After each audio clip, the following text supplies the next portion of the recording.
কি এত লজ্জা কেন? আমি তোমাকে এ পর্যন্ত দেখিনি আমার মায়ের কথায়। আমার মায়ের পছন্দের উপর আমার বিশ্বাস ছিল, আর আমি একটা অঙ্গীকার করছিলাম যে আমার বউকে আমি বাসরাতে দেখব। আজকে সেই কাঙ্ক্ষিত রাত, এই রাতটার জন্য আমি অনেক অপেক্ষা করেছি। দেখো, এভাবে আর ঘুমটা দিয়ে থেকো না, তুমি তোমার মুখটা আমাকে দেখাও। কি দেখাবে না? বুঝতে পারছি, আমাকে খুলতে হবে, এই তো। আচ্ছা,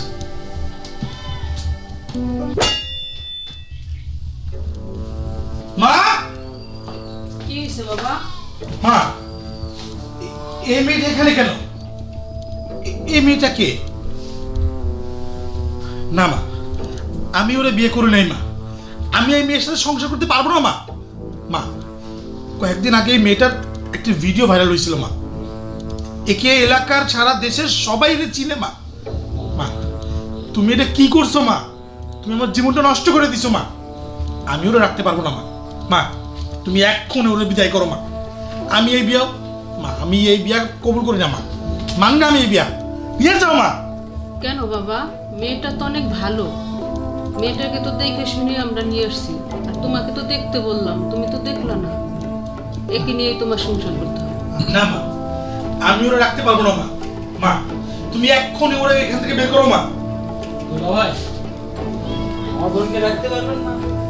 সমস্যা নেই, তাহলে আমার বোনকে যেহেতু রাখবেন না, আপনাদের বিয়ের যে 20 লক্ষ টাকা কাবিন নামা হয়েছে ওই টাকাটা আমাকে দিয়ে দিন, আমি আমার বোনকে নিয়ে চলে যাচ্ছি। মা, এসব কি বলছো না?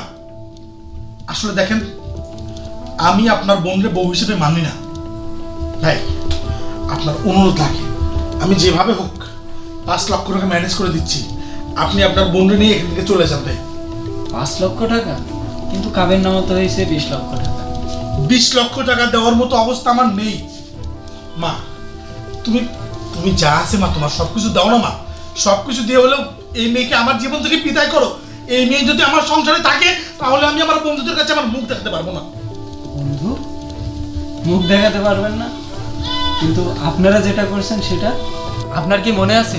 গত 6 মাস আগের কথা, আসলে ভুলে যাওয়ারই কথা যে আপনারা 4 বন্ধু ছিলেন, সব সময় একসাথে মিশতেন, একসাথে ঘুরতেন, এখানে বাজে ব্যবহার করতেন, ওখানে বাজে ব্যবহার করতেন, অনেক মেয়েকে টিস করতেন আপনারা। তার মধ্যে আমার বোনও ছিল, যাকে আপনারা 4 জন মিলে ভিডিওটি ভাইরাল করেছিলেন। দুলাভাই, আপনার তো বোন নাই, তাই না? একটা বোনের ভিডিও ভাইরাল হলে যে ফ্যামিলির কত কষ্ট, এটা আপনারা হয়তো ভাবেননি কখনো। একটা ভাইয়ের যে কষ্ট, কতটা সমাজে নিচু হতে হয় আমাদের, এটা আপনারা ভাবেননি। আপনারা ভাবছেন যে মজা করছি, ভিডিও ছাড়ছি, ব্যাস এগুলো এখানেই শেষ না। আজকে আপনি বিয়ে করবেন, বিয়ে করার পরে বলতেছেন যে ছেড়ে দিবেন। কেন? একটা মেয়ে ধর্ষণ হলে তার কি সম্মান শেষ হয়ে যায়?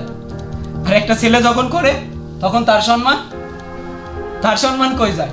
তাকে নিয়ে তো আমরা কখনো সমালোচনা করি না। কেন আমরা বারবার একটা মেয়েকে নিয়ে সমালোচনা করি? কেন তাকে আমরা বিয়ে করতে চাই না? কেন তাকে রাস্তায় ফেলে দিই? কেন বলতে পারবেন? জবাব আছে আপনার কাছে? দিতে পারবেন? আজকে ও আমার বোন, কালকে আরেক বোনের এমন হবে। কেন? আপনার কি ভালো হবে না? আমাদের কি মনুষ্যত্ব বলে কিছু নাই? থামো ভাইয়া, উনি আমাকে কি ডিভোর্স দেবে? আমি ওনাকে ডিভোর্স দেব?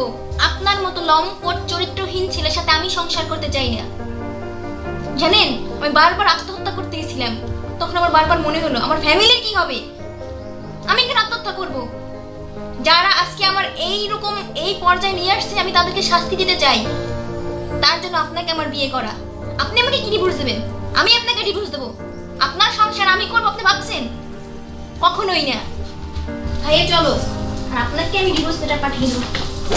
হিয়া, তুমি আমায় ছেড়ে যেও না হিয়া। এই যে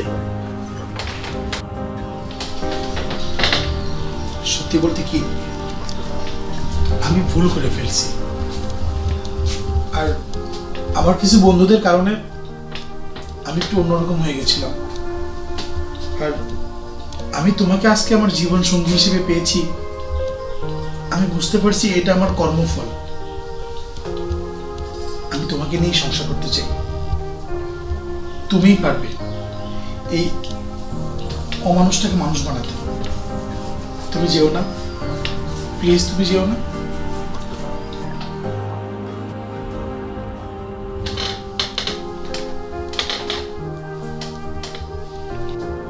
আসলে দেখ বোন, দুলাভাই তো ভুল করে ফেলছে, আর তোদের বিয়েও হয়ে গেছে, এখন রাগারাগি করে লাভ কি বল?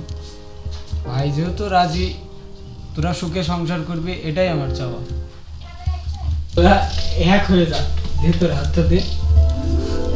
ভাই আমার একমাত্র বোন, আমি চাই না এরপরে ওকে নিয়ে আমার মান সম্মান নষ্ট হোক, আমাদের ফ্যামিলির মান সম্মান নষ্ট হোক। ভাই আপনি আমার বোনকে দেখে রাখবেন।